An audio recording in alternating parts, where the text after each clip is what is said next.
Here. My name is Mary Gutierrez, and I'm the founder and director with ReThink. Again, thank you for being here.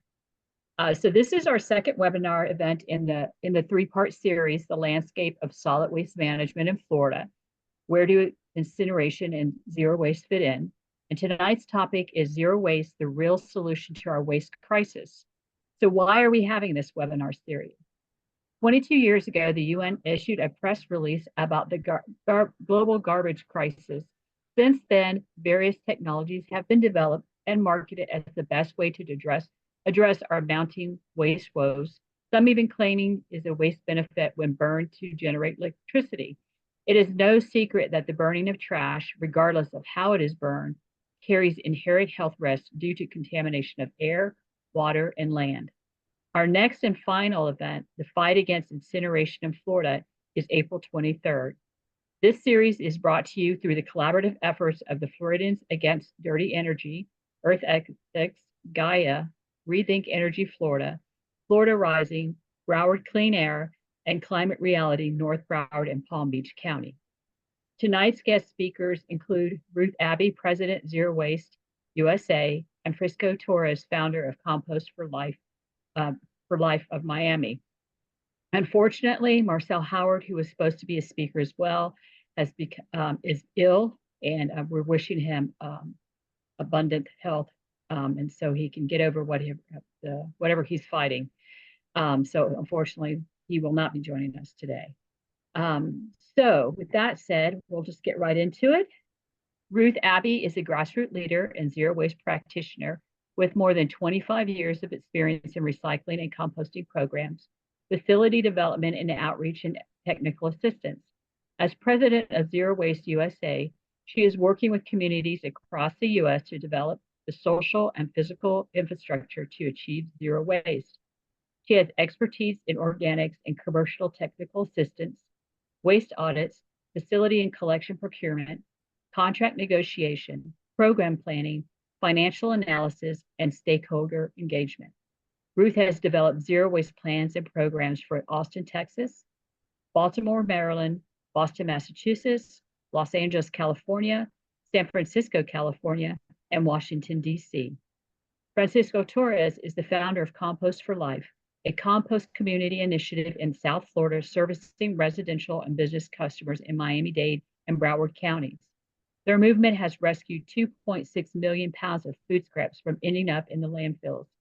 The purpose of Compost for Life is to leave this planet better than how we found it, and their mission is to create awareness of the undeniable connection with our ecosystems through composting food scraps. Please note that although this webinar is scheduled to last 1 hour, to make sure we have enough time to answer the anticipated questions, the panelists have agreed to stay for 90 minutes. However, it is possible that we might not use the entire 90 minutes. Regardless, we will be taking questions at the end of the speakers' presentations, and we ask that you drop them in the chat. And we will also be taking action that Brian Lee with ReThink Energy will be discussing later. And now with that, I will turn it over to Ruth. Hey, good evening, everyone. So I'm Ruth Abbey with Zero Waste USA, and I really appreciate the invitation to speak tonight on zero waste, the real solution to our waste crisis. And we'll just get right into it. So Zero Waste USA is a national nonprofit formed in 1996, and we're part of a worldwide movement, and we are the national affiliate for the Zero Waste International Alliance, which is our colleagues around the world working to fight incineration and plan for zero waste all over the world. A little bit more about ZWIA, Zero Waste International Alliance. This is our vision, which is a just world of vibrant, resilient, and zero waste communities in harmony with nature.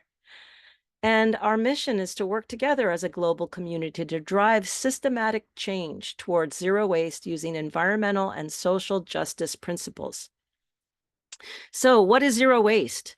Zero waste means no burn and no bury. It is our goal, our aspirational goal. And sometimes people ask me, well, how can you get to absolute zero? It's going to be so hard. That's our goal. And it basically, we wouldn't have a goal of, only 90% injuries on a job site, or 10% defects in manufacturing. The goal is zero accidents on the job site, zero defects in manufacturing, and of course, zero waste is our goal. It means no discharges to land, water, or air, and there is no away. Even incinerators produce toxic ash, and that ash has to be landfilled. So there's no away for us to put our stuff. We have to take responsibility. There is an internationally peer-reviewed definition of zero waste, which is the conservation of all resources by means of responsible production, consumption, reuse and recovery of products, packaging and materials without burning and with no discharges to land, water, or air that threaten the environment or human health. Nature is our model, circular systems of nutrient transfer. As trees lose their leaves, they build soil, and then new leaves are grown. As you can see, no waste in nature.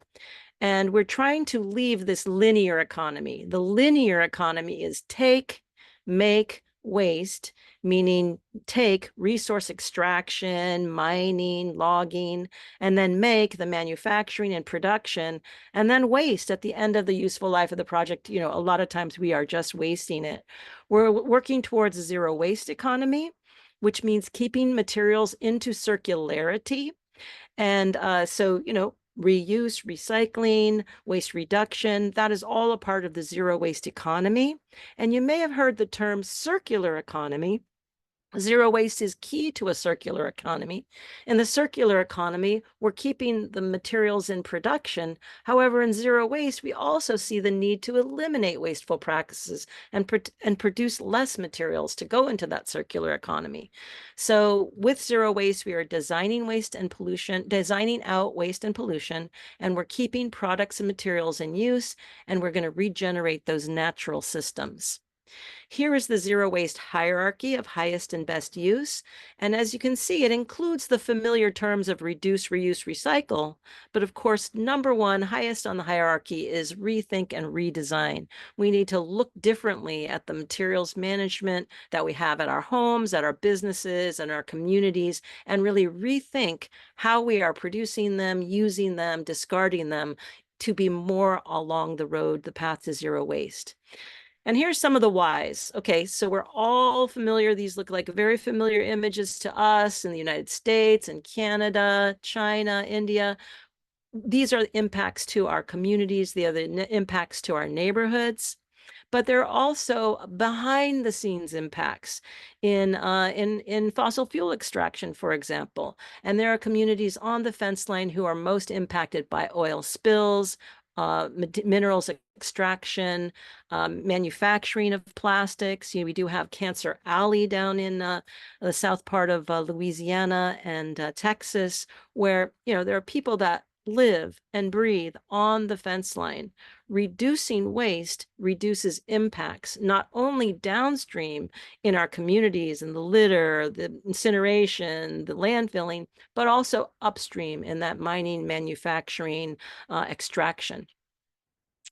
Zero waste is also a key component in reducing the impacts of climate change. And the way that it's done is because zero waste is one of the fastest, most efficient, and lowest cost ways to reduce greenhouse gas emissions. Let me say that again. It's one of the fastest, most efficient, and lowest cost ways to reduce greenhouse gas emissions. A lot of communities are working on climate action, reducing greenhouse gas emissions. You may look at transportation, it's very important. You may look at electrification, very important. Building efficiency, very important. However, a lot of those things take a lot of time, energy, and resources, whereas we can do zero waste tomorrow. We can all reduce waste that we generate tomorrow, and then as a community, as a state, working together, we can reduce waste at the systematic level. Here is a snapshot of the U.S. greenhouse gas emissions from a system-based view. If you're familiar with how people do accounting of greenhouse gas emissions, you may see a tiny, tiny slice that's due to waste. And that's really because we're looking at everything inside the envelope of the city or of the community where we are doing that greenhouse gas emissions inventory. But if you look outside globally, so much of what is generated comes from things that are directly influenced by waste, including the provision of goods, 30%, and the provision of food, 16%. So if we can reduce wasted food, if we can reduce wasted materials, we can impact, up to 40, 45, 50% of the greenhouse gas emissions nationwide. A little bit about zero waste infrastructure. So how do we get to zero waste? We know what zero waste is. We know the tremendous impacts that waste have in our communities, our fence-like communities, and our neighborhoods. And we know that we can make systematic change and reduce impacts, including greenhouse gas impacts. So how do we do that? We do that through infrastructure, but that includes both physical infrastructure, which is what we typically think of, recycling facilities, material recovery facilities, compost facilities, which we'll be hearing about in a minute, but also social infrastructure. And that really means all of us together working on that system change. So some examples of the physical infrastructure include universal access to collection services. A lot of times when communities think about, recycling, they may think about just the single family households. We have curbside recycling. We're done, right? Whereas a lot of the waste is generated in other parts of our community. And I'll show you a slide that will be very impactful later on. And that includes things like the commercial sector, the institutional sector, our schools and universities, our businesses. Our businesses can have a big impact on waste. But businesses also lead the way to zero waste because businesses know that waste means inefficiency. If materials are going out of a business as waste, they're not going out as product. So businesses really get zero waste, and they understand that zero waste can be cost effective and can reduce costs at a business. So we'll be talking a little bit more about that. There's also the idea of social infrastructure. And what I mean by that are community-based approaches. What works in Baltimore, or Austin, or DC is not going to necessarily work in Miami or Tallahassee or Pensacola, right? We need community-based approaches that are appropriate for our community. How do we find out what's appropriate for our community? We need to ask. We need to do stakeholder engagement. We need to bring everybody together, like what you all are doing with this workshop series, bringing people together to get on the same page and find out what are the potential barriers to zero waste or high diversion, recycling, composting in your community. And then what are the benefits? It's, cleaner environment, cleaner neighborhoods, less toxic fumes, social responsibility. So identifying those barriers and those alternatives to take those barriers away, and then identifying those benefits to the community at the community level is what we mean by a part of the social infrastructure. This may lead to new rules and mandates that lead to culture change. As of now, we typically in the US have that take, make, waste culture. We go to the mall every weekend. We buy all kinds of stuff. We bring it home in packaging. That's the take, make, waste. We be more mindful of that, or we may have system change where the materials that we buy, the products and packaging, are meant to be recycled or composted. And, we can have the quality of life that we seek without being so wasteful. And then, of course, technical assistance. We can't do this alone. Even though most of us know how to recycle, there are a lot of questions. What's recyclable in my community may not be recyclable in your community. So we do need help. We need help at the school site level, in the faith organizations, the temples, mosques, synagogues, churches. That's where the community goes, right? That's where we should go to provide technical assistance and support on that path to zero waste. Now I'm going to give you a situation report from Gainesville, Florida. And I saw that there were some folks from Gainesville that are here tonight, and you'll be able to tell us a little bit more about what's going on in your community. But Gainesville is definitely on the path to zero waste. So I wanted to give you a little example of that. So Gainesville is up in the sort of mid-northern portion of the state, 278,000 population in Alachua County, and much of that, 141,000, is in the city of Gainesville itself. It is the home of UF, University of Florida, which is its largest employer. It's probably also the biggest generator of waste and an opportunity to do zero waste and demonstrate zero waste at that institutional level. Here's some statistics from Gainesville. The material that are destructively disposed in Gainesville go to a landfill. And the commercial sector, woohoo, you can see that bright blue bar is the majority of what is being wasted, destructively disposed in Gainesville through landfilling. So residential is that little purple bar, commercial is that larger bar. And then there is, current recycling and yard trimmings collection programs, but those are mostly, the yard trimmings is mostly on the residential sector. A little bit more about Gainesville and on their path. They have a pay-as-you-throw system, meaning people pay more if they want to have a bigger trash can. They have dual stream recycling, so that means paper in paper and cardboard in one container and cans and bottles in another container. They have yard debris collection, and then there are 2 community compost businesses in Gainesville that provide collection of food scraps at the residential level. And there is a pilot curbside single-family residence composting program to expand that citywide. Multifamily, which are apartments, HOAs, and dorms, things like that, are managed as commercial, and commercial is required to recycle. They have a single-use straw and stirrer ban because, of course, in Florida there is a preemption against other kinds of single-use plastic bans, but this was preempted by the state of Florida. But it's still on the books when that gets uplifted. And then a zero waste ordinance, which I'll talk a little bit more about.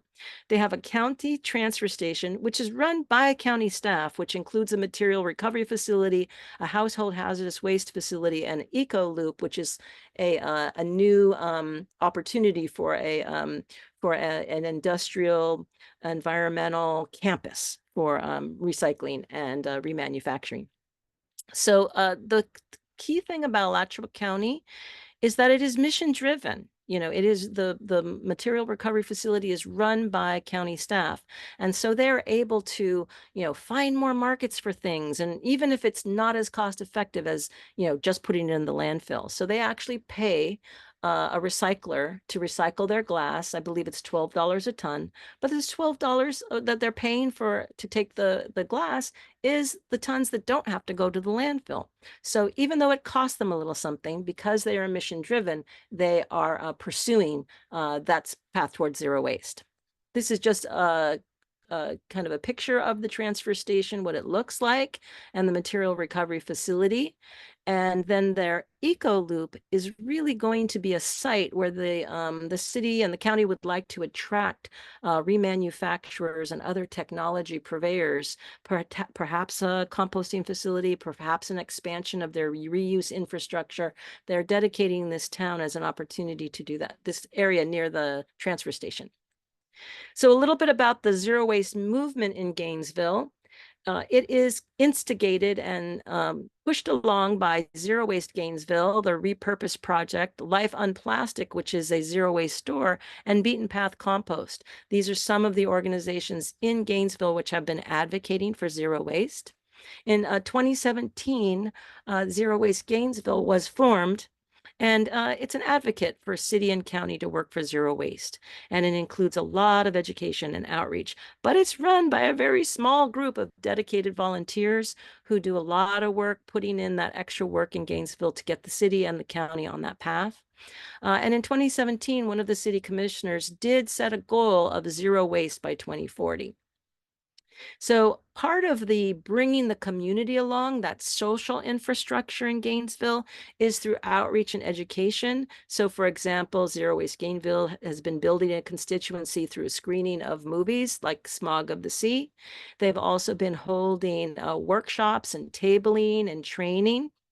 And they have an annual event called Zero Waste Week, where they have multiple events leading up to that whole week of festival, including all of the nonprofits and other organizations that are working towards zero waste. They may have screenings, they may have workshops, they may have tabling.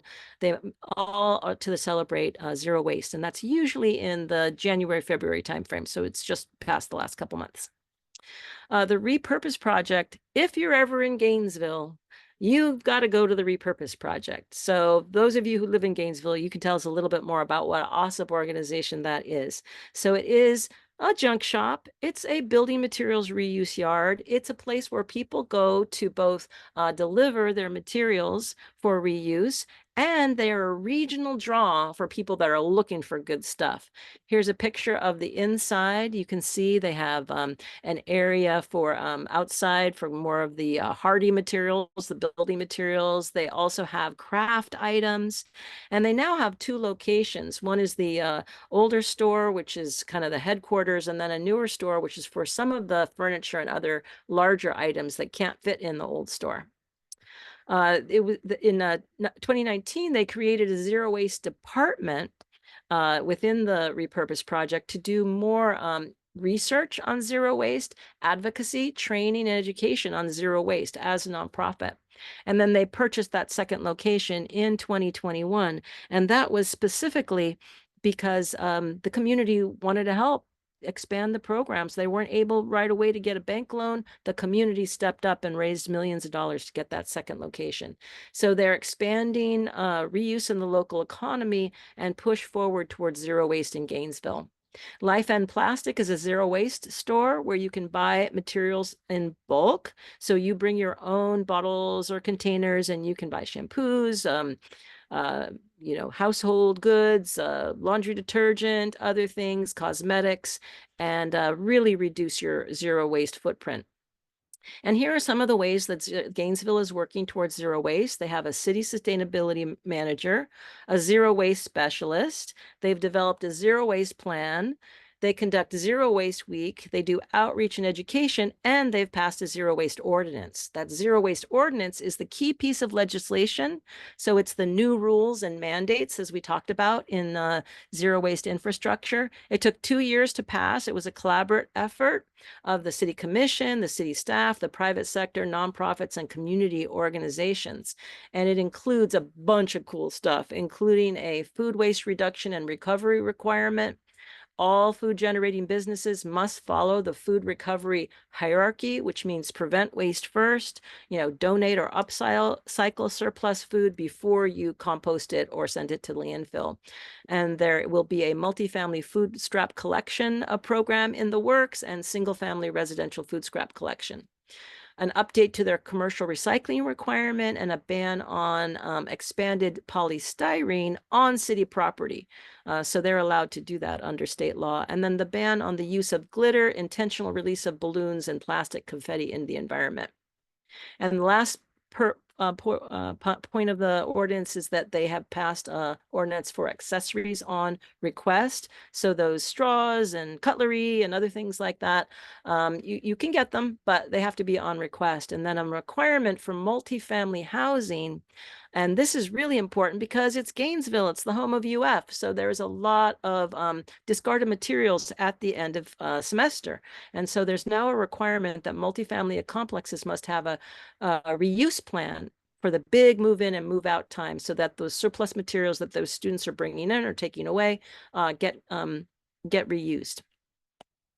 I'll kind of end up with what we can do both locally and individually and globally, which is, of course, zero waste lifestyle. We're all in favor of that, but what we really want is system change. So zero waste lifestyle, we can't all do this every day, or we can all do this a little bit. It just means living in a way that creates little or no trash. There's one definition of zero waste, but lots of pathways to get there. We can reuse our jars. We can bring our cup to the cafes. We can bring our bags to the store. You guys all know these things, but hey, we can practice those.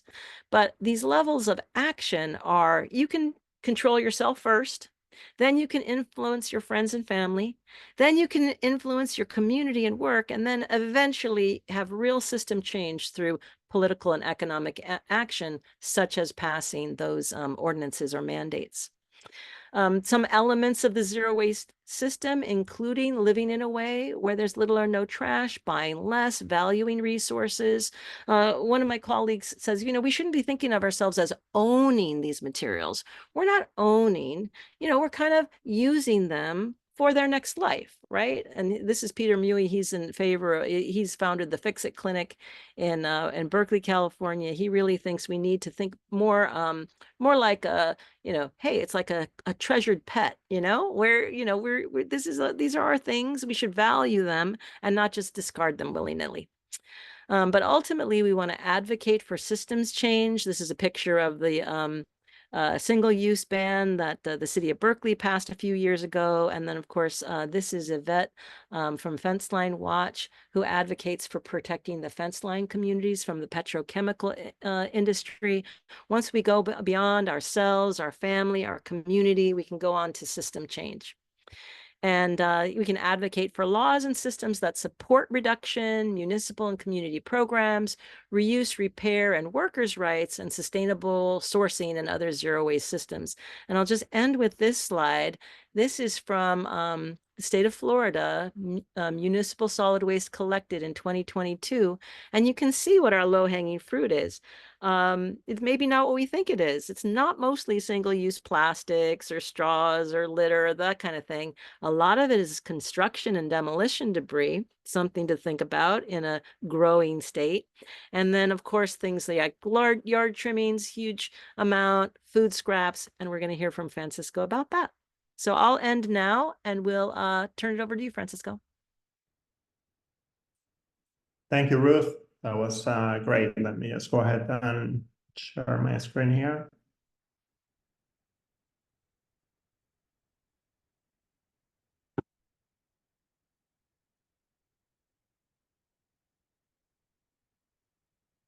Well, that was great, Ruth. Thank you for sharing. I love the ripple effect.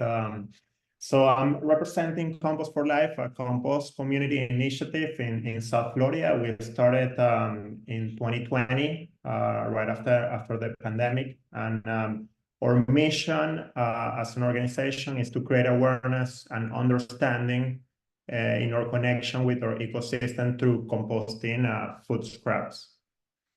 My name is Francisco Torres. I'm the founder of this organization. And to share, a little bit of our journey, the first week that we collected food scraps was back in October 2020.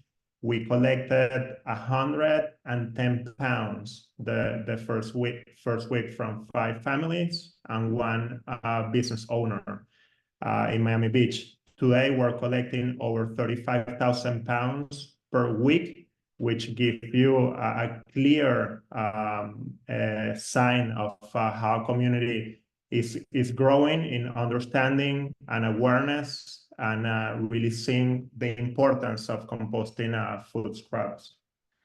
So as part of the agenda, we'll be talking about the problem, what we're facing from a global perspective, and we'll nail a little bit down more into the local situation here in South Florida.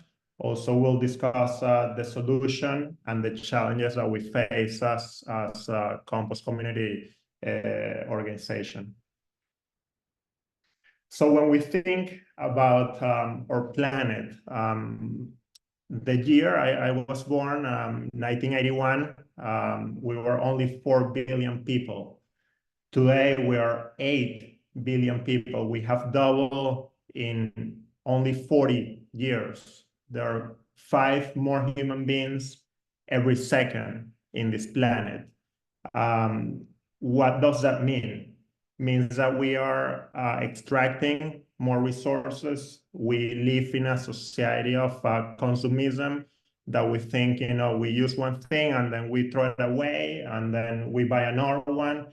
And unfortunately, in the US, it's not the best example. We represent the 3% of the world population. However, we create 13% of the world's garbage. And we are in a time that we need to understand, like Ruth was sharing with us, what can we do as individual? And it really starts with our daily practices, right? So when we think, about the growth of our population and we look at our beautiful planet, we do not have infinite resources. We live in a finite world where there is an end to it. And we now more than ever, we need to sustain sustainable cycles. We need to honor natural cycles. We need to honor Mother Nature. Composting has been in the making for 4.5 billion years, and there are microorganisms in the compost that have been much longer than humans that have been in our planet. So the question is, what is waste? How do we define waste? When we think about waste, this is what most of us, really think, and it's a landfill. And we have so many landfills, specifically in Florida, where we're taking all our garbage there. Nothing is being separated. When we think about waste, it's something that do not have a second life. However, we don't like calling food waste. We call it food scraps. Why? Because when we look at food scraps, we're saying, hey, yeah, these are remaining of the food. However, it's going through a process of transformation in order to regenerate our soil, or planet's soil. So we are that vehicle that we're providing that bridge for that food scraps to turn into soil again. And that's how Mother Nature works. And sometimes, we as a society, we're amazing in inventions and creating new things and advancement, but there are patterns that we need and we must break away. There are all patterns like this that we need to understand and say, you know what, like we can do much better than this. I'm not saying that, we can fully eliminate landfills right away, but we need to evolve to a point that we get to a zero waste society and economy.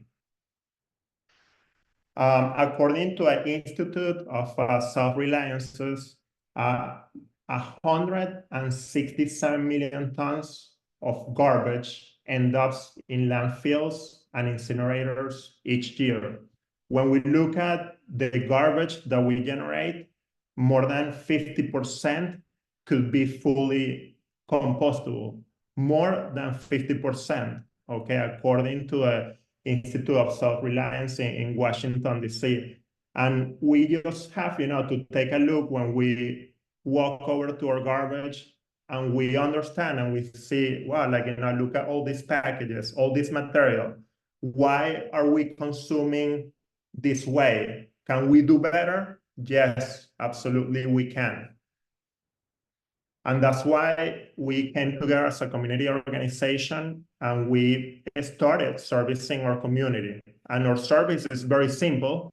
We provide a container, either it's 5 gallons for residential, or we have 32 and 64 gallons for commercial and institutional organizations. You fill up your container, we come once per week, maybe more than once per week, or maybe every other week, depending on the frequency that you choose.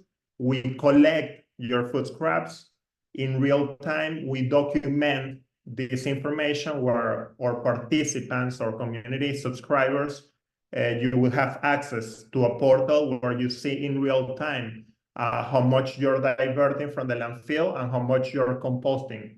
So it gives you a sense as a household or as a business what your impact is. And not only that, we wanted to make this tangible because we have, this idea in our mind that we throw things away. We think when we throw it away, it disappears, it goes to a black hole, and it never comes back. It ends up somewhere. It ends up polluting. It ends up contaminating. In this case, we turn it into soil, and then you have an opportunity every 6 months to claim a portion of your compost where you can use it for your home garden, your plants. And if you say, you know what, I don't need it, we go ahead and donate most of the compost that we produce to local organizations, okay? So to touch bases a little bit on the process that we follow ASP composting, or ideated static pile. we need 3 basic ingredients, which one is mulch. Okay, so we need that carbon source from landscapers and tree trimmers. We need the nitrogen source, which would be your food scraps. And of course, and contrary to a landfill, we need oxygen. So we need to have aerobic conditions in order to have the good guys cultivating and growing and thriving in our soil. After 120 days and having these 3 ingredients and making sure that we are observing the temperatures and the different factors, we turn this material into compost. Okay, and when you look at there, Demi, she's holding a handful of soil, and in that handful of compost, there is an estimate of 50 billion microorganisms. There is more life in that handful of compost than humans in our planet. So that's an entire living ecosystem. So it's something that we need to appreciate as human beings. We need to appreciate as being part of the community, and we want to be part of this. We want to create awareness. We want to create understanding. So with that, I just wanted to share with you, since our organization started in October 1st of 2020, we are almost at 3 million pounds of food scraps rescued from ending in a landfill. So when you think about it, this consistency day after day, we're even like operating routes on Sundays because we need to do it, and we love what we're doing, and we get a sense of satisfaction that, hey, we're trying to move the needle on the right direction. Okay, so one of the things that we do is that we take this information and we use the EPA calculator and we create equivalencies. In this case, this translates into more than 126,000 gallons of gas avoided. Okay, so we use these numbers, and there are equivalencies that you can see in our portal when you're part of our community. Here, I wanted to show you the posters, okay, that we use especially for restaurants because we do provide training and education. We have the 5-gallon bucket for our residential subscribers, and then we have the 64-gallon and 32 for our commercial service. But we really try to make it as easy as possible. We try to make it very visual, and then anytime that commercial customers they want us to come in and train and speak about composting, we love that opportunity because it's not only telling them, hey, this is what you need to put into a pink container. No, we want to create awareness. We want to show and teach them the why behind it, okay? Because we all have a responsibility as individuals, and we are the ones that we need to make the right decisions. One of the things that we emphasize is supporting our local farmers and our local community organizations. We have donated more than 18,000 pounds of compost to organizations like Green Haven Project. They have a 2-acre community garden in Overtown, servicing a community that is understanding more about wellness, and they get free produce, veggies, and herbs anytime they come. Okay, so there we can show a full cycle. We're also supporting organic farmers, and those that are not organic, we support them with organic compost. And this is a way that we can close the loop and make people understand that it does matter when we compost and do the right thing. We engage our community as well. We recently released Juanito's Adventures, which is a children's book. Actually, our pet, his name is Juanito. Juanito is a real life dog rescued from Liberty City, and he's the main character on the book, and he's visiting different neighborhoods in Miami, sharing the good news about composting and as a solution. And you can find this one directly on our website or in Amazon as well. We also have engaged our community by teaching high schoolers about the importance of composting. We've been basically creating these courses of 9 weeks long, and we teach them a circular economy. We teach them about zero waste, but not only the theory, but also a hands-on. So they come to our site, they come and meet with our urban farmers, they come to a Green Haven project. So it's really how we come together as a community and really make a difference. And here I wanted to show you a case study that happened back in November in the Miami Beach Convention Center, when Cisco System wanted to celebrate for the first time one of their main events in the city of Miami Beach.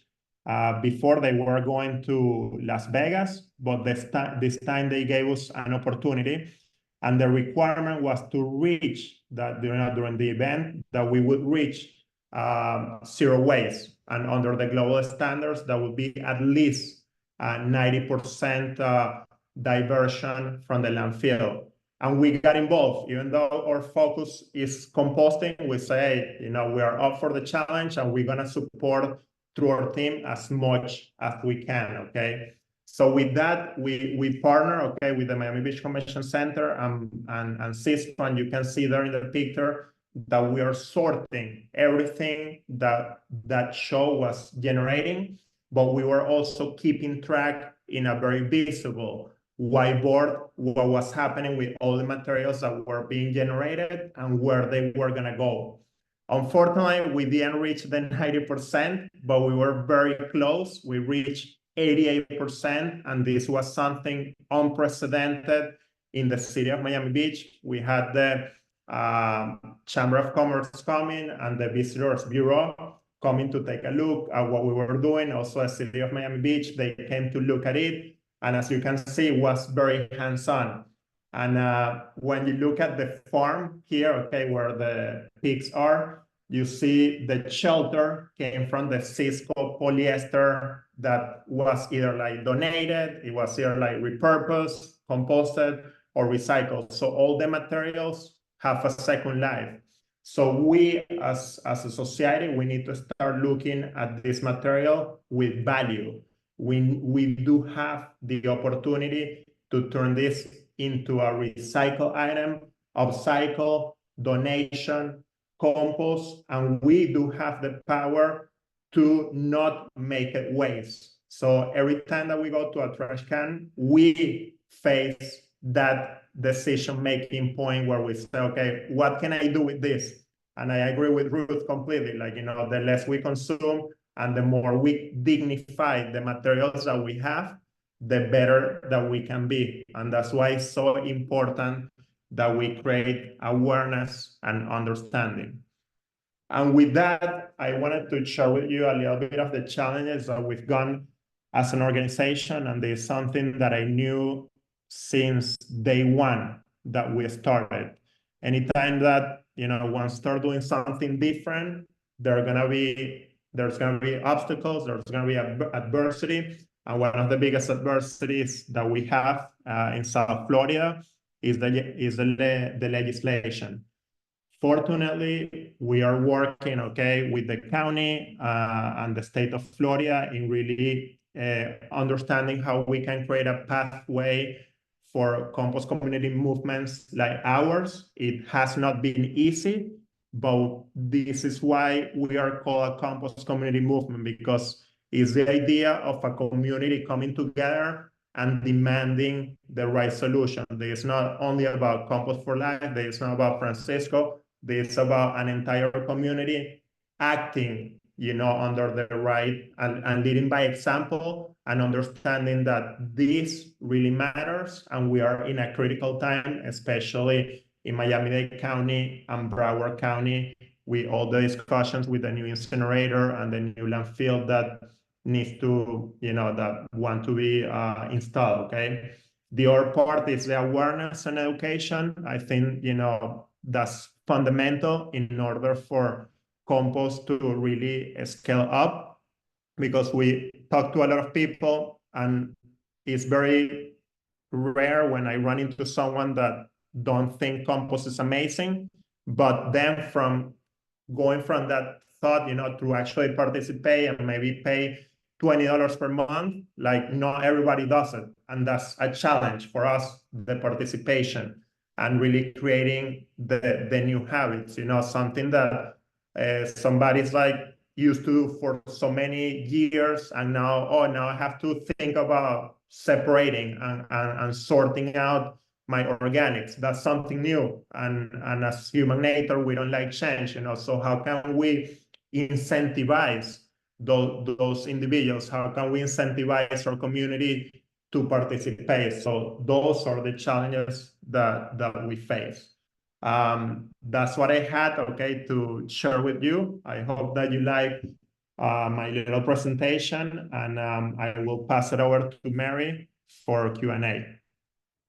Thank you to both Ruth and Francisco on the very informative and helpful presentations. And if you could just stop screen sharing when you get the opportunity, Francisco, and then we will get right into the questions part and Q&A part. Yeah, the presentations were awesome. All right. So if you haven't already, go ahead and drop your questions in the chat. The first one I'm seeing, in Florida, we have flow control, which gives counties jurisdiction over food waste. How do cities implement these food diversion programs in light of the flow control ordinances or ordinance? Did you want to take that, Francisco, or did you want me to take a stab at it? Yeah, you can go ahead, Ruth.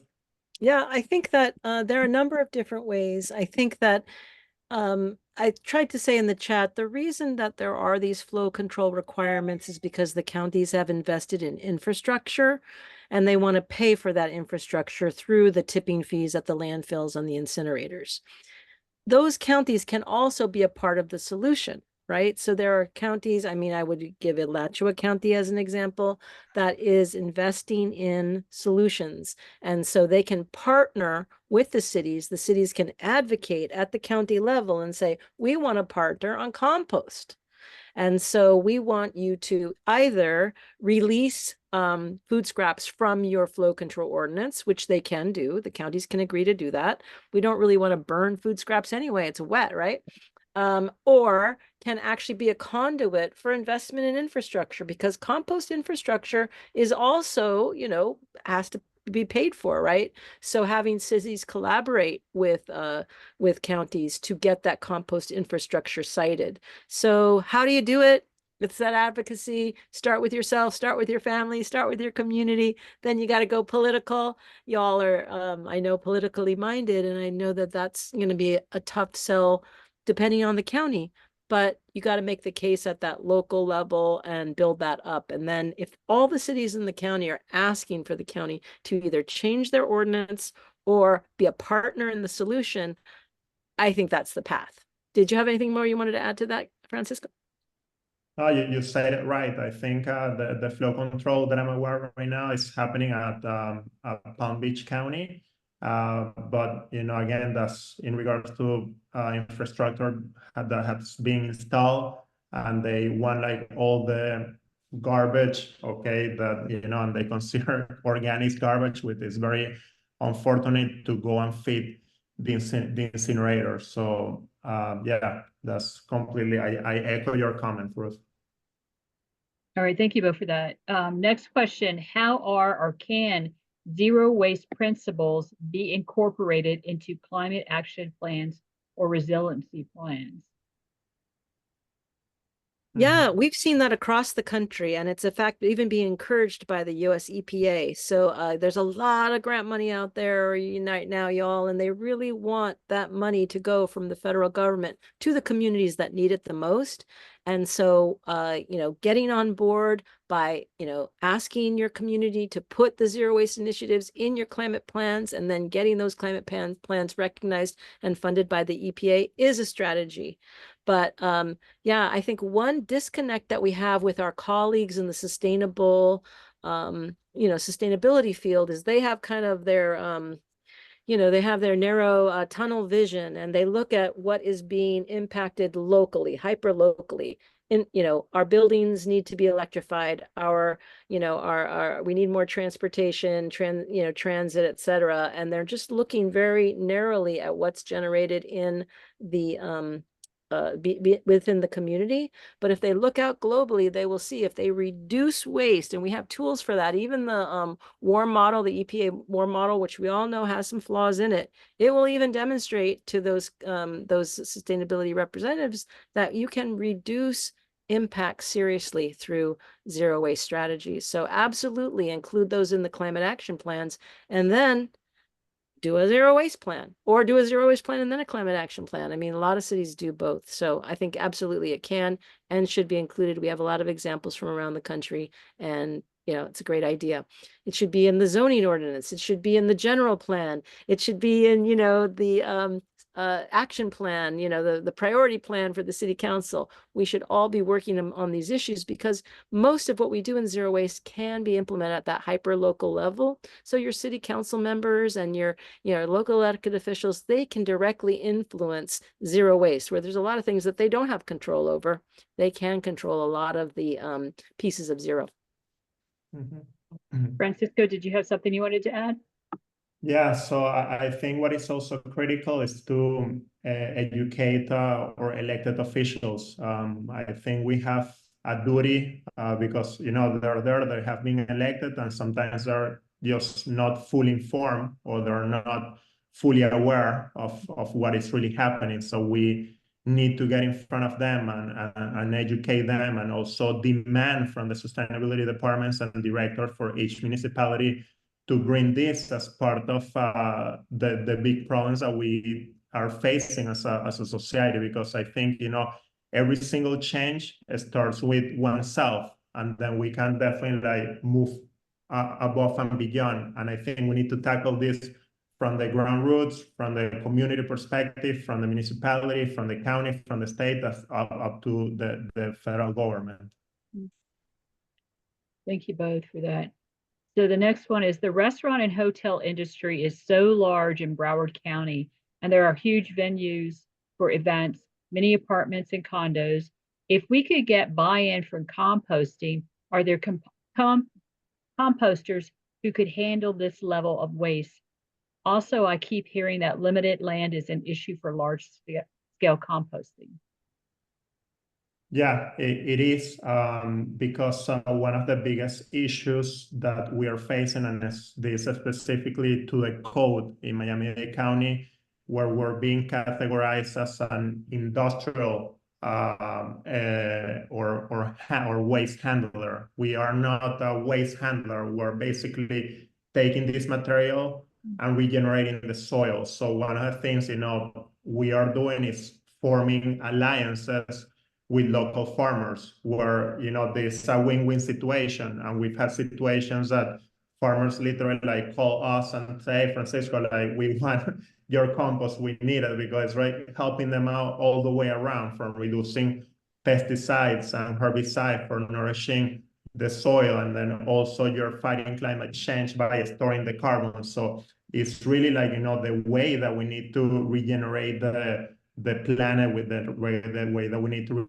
regenerate the soil. So yeah, there's some limitations, but we need to understand that, yes, there is land, but we need to be able to qualify, to use all the different farms and landfills, in some cases, even could be a solution for that space that have been already used. Ruby or Ruth, did you have anything you want to add? No, that was good. Okay, so Broward County is beginning to develop a solid waste management plan. It will take them time to create the plan. If we want to start taking steps now within our communities, what aspects of zero waste would you suggest is the easiest, lowest hanging fruit that we could implement now, educating the community that could also be incorporated into the master plan? Since this requires a mindset shift, which programs have historically been most readily accepted by the community? Yeah, I tried to answer that in the chat a little bit. We have some resources for that. So if you go to the Managing and Transforming Waste Streams tool, which is the EPA website, they have over 100 example policies, programs, and infrastructure ideas in zero waste. And then they have 350 case study examples. And so you can peruse those and also sort them to see which ones could be implemented locally by regular old folks, or whether you need a city or community to actually take action. So there are a lot of ideas that we can do in education, in outreach, holding workshops, seminars, showing films, and just gaining the constituency. I gave you that example of Gainesville, Zero Waste Gainesville, but we've seen that also in Zero Waste San Diego. They have a giant listserv of people that they've just collected their names over time. And when there's some action needed at the city, they just send it out to the listserv and everybody shows up. And it's just a way of building that constituency for zero waste, because it's not as though these elected officials want to do the wrong thing. They just want to do the thing that the community wants. And so if the community wants something, you just need to demonstrate that there is a constituency for this. Otherwise, you'll just do what's easiest, right? Or what's the most politically expedient. We got to make sure that everyone understands the most politically expedient thing to do is the thing that the people want. How do you get the people to voice what they want? You got to outreach to them. You got to educate them. You got to support them. You got to give them a path towards that. Francisco? Yeah, I think we are living in a moment of call to action. It's really looking at ourselves as individuals and say, okay, what practices we do day to day, and how can we be a little bit better than the day before by reusing as a simple bottle, right? Why aren't we like everyone using and reusing a bottle? Little practices, do we need single-use plastic? No, we don't. Like, how can we refuse that and create the demand? How can we participate in a program like the one that you show, Ruth, on plastic? Yeah, why don't we bring our own containers and refill them? Why don't we start composting? So those kind of things, yeah, we want to bring these solutions, but I think, really we need to lead by example. And I think actions are more powerful than words, because you might be doing one practice, but that practice is influencing your community, your family, your neighbors, and you're planting a seed for a better place, for a better planet, for a better society. But we need to reflect on that. Okay. Yeah, so we're right at the hour. We'll ask a couple more questions, then I do want to turn it over to Brian to take us through an action. So this question is more about recycling, but I'll ask anyway. Does single receptacle recycling, like in Miami-Dade, actually accomplish much? Glass, metal, plastic, paper, even batteries all go in the same bin. Most people, including myself included, simply don't believe these various recyclable materials are separated and actually used. That's sort of a question. Yeah, I think you need to ask to go on a tour of the recycling facility and see what actually happens. So there are some single stream material recovery facilities that work fine, that have enough, human sorters that are paid family wages and benefits, or robots, or, other separation systems that take the materials that are all collected together, like breaking an egg, and then, separating it out to its component streams. We do have a lot of investment in single stream recycling across the country, and it can work, but it does require outreach and education of the constituencies, because even though they can accept all recyclables, not everything is recyclable. And so you tend to get a lot of trash in those single stream programs that are inappropriate, or what we call wish cycling. I wish this was recycled, so I'm going to put it in the single stream bin. So you still need that outreach, you still need that education, but it can be possible that these programs can be efficiently provided. But I would ask for a tour, hey, can we come and see? How is everything sorted? What does it look like at the end? What's in the residual? And can we do some investment in some more processes so that we can do this right? Can we invest in more education so people are only putting things in the bin that truly can be recycled at the facility? I put a link to the best practices for single stream recycling manual in there, and folks in Miami-Dade, they should look that up and they should incorporate those practices. Yeah, I do want to say before I ask the next question, Make sure you guys are checking the chat. There's some information. There's information in the chat, or save the chat also if you have the opportunity, if you can. And the last question I'm going to ask is, does anyone have a breakdown of the money in waste? How much does it cost per person? Who profits and how much? What costs are externalities, such as water pollution, or examples of water pollution? And how closely do waste and fossil fuel lobbyists work together? Wow, that's a a big lot. question. Yeah. I'm not sure that we have any national statistics on what is it all costing us, but it's a huge burden, right? And those externalized, impacts to our communities are obviously not, they're not addressed.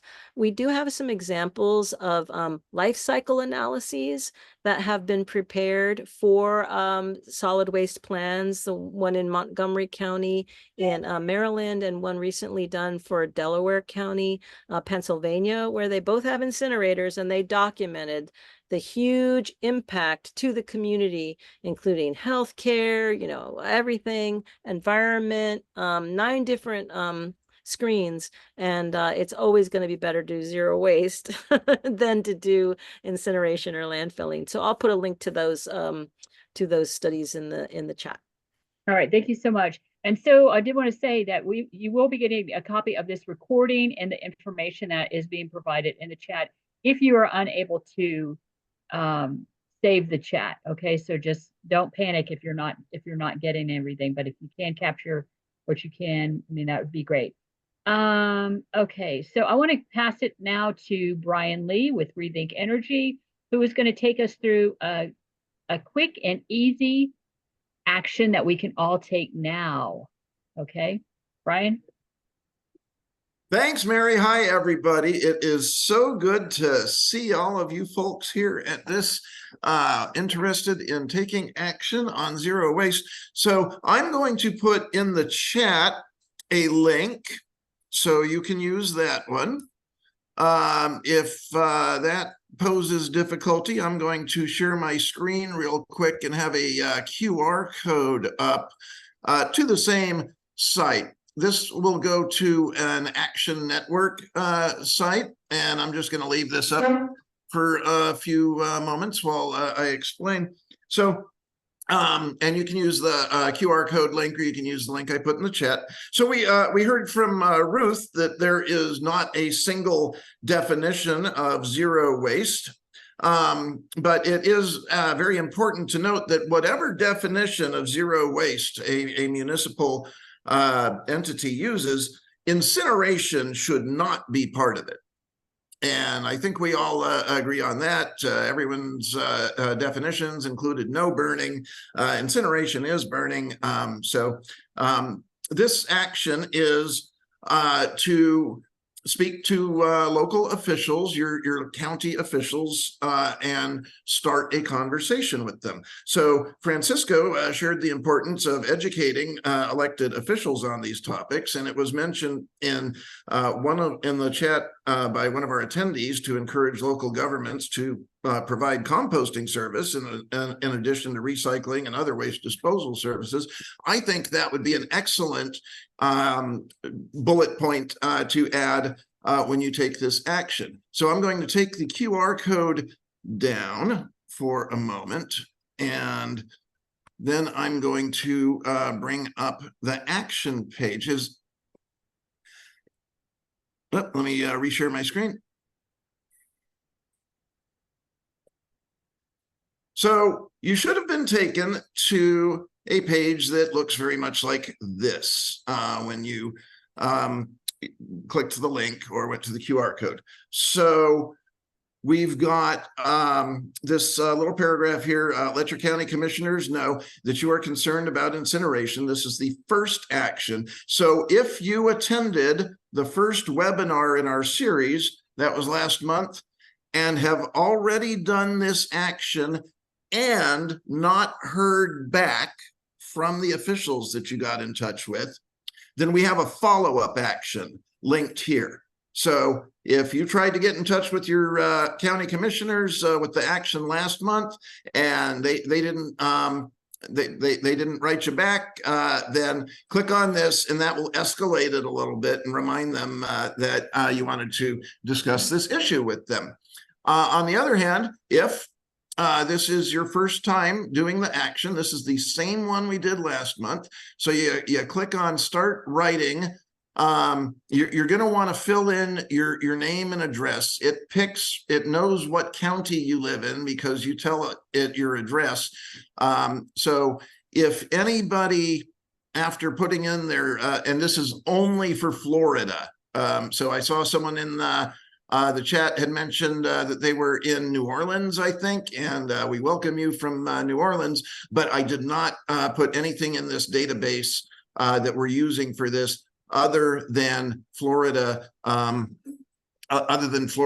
elected officials at the county level. So you fill in your email, or I'm sorry, you fill in your contact information over on the right, and you click on Start Writing. And it brings you up a page that has some talking points for you. And it'll say, write to commissioners for, in my case, Leon County.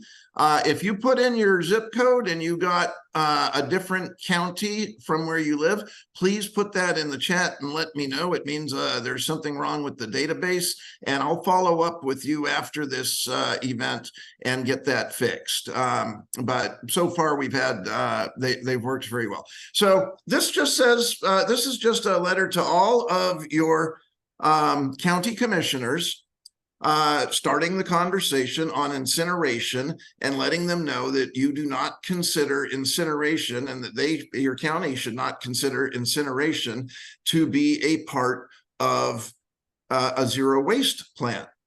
And there are some more talking points in there that you can add in, and please personalize it. Put in why it's important to you. And that's the action. Once you've filled it out, you click on Send Letter. I'm not going to click on Send Letter because I've already sent this letter to my county commissioners. But that's it. And then you've taken action. It's very easy. It's just to start the conversation. Now, if they write back and say, yeah, we want to talk about zero waste and incineration, and you're feeling like, okay, I'm not an expert in this, I've just been to a webinar, well, please get in touch with us at ReThink or GAIA or Zero Waste, and we can all, anyone involved in this, help you out with talking points and with advice for speaking to your elected officials. The important part is to click that send letter and get that conversation started. Now, last month, about 20 people, I think, took the action and sent letters to their county commissioners. So and I looked at where they came from, and they were statewide. So we've genuinely got a statewide movement happening here. So that's all I've got to say about the action. I'll open it up to any questions if anyone needs help or advice in writing a letter. But that is the action. All right, thank you so much, Brian. Did anybody have any specific questions or questions with regards to doing this action for Brian at this time? Hey, Mary, it's Susan Steinhauser here in Broward County. And hey, Brian, thank you so much for setting up the follow-up link. That's really cool. I've never seen that before. It's brilliant. Just a quick technical hiccup, I think, because I did go to send the follow-up, and it said it's going to send out to Alachua County, even though I live in Broward County. So okay, thank you. I will get that fixed in the database. Thank you so much. And somebody is asking for you to please put up the QR code again.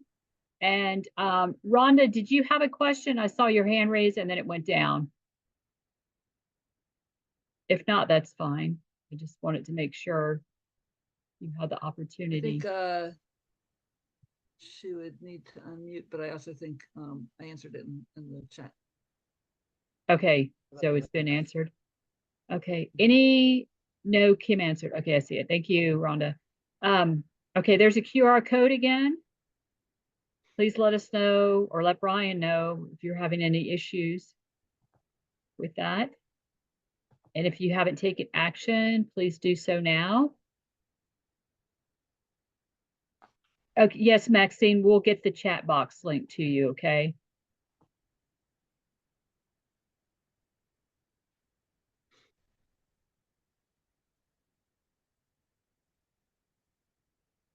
All right. It doesn't look like there's any additional questions. Anybody, again, last call, did anybody have any questions about the action itself? Last call. Yes, oh, I was raised, never mind.